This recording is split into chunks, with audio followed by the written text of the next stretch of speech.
দেখো বন্ধুরা, আজকে চলে এসেছি একটি চটজলদি নাস্তার রেসিপি নিয়ে। তো এই রেসিপিটা ছোট বড় কিন্তু সবারই খুব পছন্দের। হ্যাঁ, তো তোমরা দেখে বুঝতেই পারছো আজকে বানাবো চিঁড়ের পোলাও।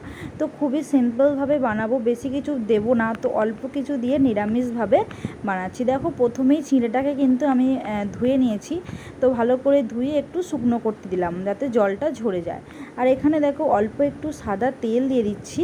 তো সাদা তেল দিলাম, আর তোমরা চাইলে পুরো রান্নাটাই কিন্তু ঘিয়ে করতে পারো। আর আমি দেখো একটু সাদা তেল দিলাম আর একটুখানি অল্প ঘি দিলাম। এটা অল্প দেওয়ার কারণ, তো এখন দেখো আমি হচ্ছে কাজু বাদাম, তারপর এই কিশমিশ এগুলো ভাজবো, তো তার জন্য দেখো প্রথমে কিশমিশগুলো আমি ভেজে নিচ্ছি। তো খুবই কম সময় কিন্তু লাগবে, বেশি তো হাতে 10-15 মিনিট সময় থাকলেই কিন্তু এই রেসিপিটা বানানো যাবে খুব সহজেই। আর কম কিছু অল্প জিনিস দিয়েই কিন্তু হবে। দেখো প্রথমে আমি কিশমিশটা ভেজে নিলাম, নেওয়ার পর এবার এখানে বাদাম দিয়েছি।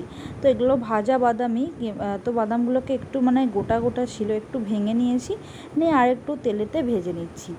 আর যেটা হচ্ছে মেন জিনিস, এটা হচ্ছে কারি পাতা। এটা কিন্তু দিতেই হবে, এটা না দিলে কিন্তু ভালো লাগবে না। কারি পাতার যে একটা স্মেল আছে, তো সেটাতেই কিন্তু খেতে ভালো লাগে।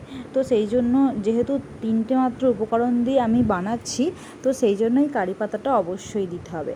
আর এখানে দেখো এবার আমি হচ্ছে ঘি দিলাম। তো ঘিটা একটু বেশি করেই দেবো যেহেতু অনেকটা চিঁড়ে। তো দেখো ঘিটা গরম হয়ে যেতে এবার দিচ্ছি হচ্ছে হলুদ গুঁড়ো। হ্যাঁ, আমি এখানে কোনো ফুড কালার ইউজ করিনি, তো হলুদ গুঁড়ো দিয়েই কিন্তু আমি পোলাওটা বানাবো। দেখো একটু বেশি করেই দিয়ে দিলাম, চিঁড়ে অনুযায়ী দিয়েছি। এবার দেখো অল্প অল্প করে চিঁড়েটা দিয়ে দিচ্ছি। চিঁড়েটা দেখো পুরো জল ঝরে একদম শুকনো শুকনো হয়ে গেছে।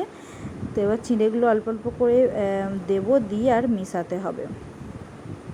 তো এটা আমাদের বাড়ির প্রত্যেকেরই খুব পছন্দের খাবার। তো আমার ছোটো ছেলেও সেও পছন্দ করে। তো ছোটো থেকে বড় সবারই পছন্দের। তো বানিয়ে ফেললাম কোনো একটা সন্ধ্যের টিফিন। তো খেতে কিন্তু ভালোই লাগে, রোজ একঘেয়েমি ছেড়ে। আর দেখো এবার আমি সব চিঁড়েগুলোই দিয়ে দিলাম, দিয়ে এবার দেখো ভালো করে মিশিয়ে নেব। তো এটা কোনো নিরামিষ দিনেও কিন্তু বানিয়ে তোমরা খেতে পারবে, তো তাই নিরামিষভাবেই বানিয়েছি। দেখো চিনি দিচ্ছি, চিনিটা যে যার স্বাদ অনুযায়ী দিও। খুব একটা মিষ্টি ভালোও লাগে না, আবার খুব অল্প মিষ্টিও ভালো লাগবে না। তো দেখো চিনি দিলাম, নুন দিয়েছি। এবার আমি যে বাদাম কিশমিশটা ভেজে রেখেছিলাম সেটা দিয়ে দিলাম, দিয়ে একটু নাড়াচাড়া করলেই কিন্তু পোলাও রেডি। খুবই চটজলদি খাবার, 10-15 মিনিট হাতে সময় থাকলেই কিন্তু বানিয়ে নেওয়া যায়। তো আজকে ছিল এটাই রেসিপি। দেখো ভালো করে এবার আমি এগুলো মিশিয়ে নেব। তো খুব সহজেই খুব তাড়াতাড়ি কিন্তু হয়ে যায়, আর খেতেও কিন্তু খুব সত্যি অসাধারণ।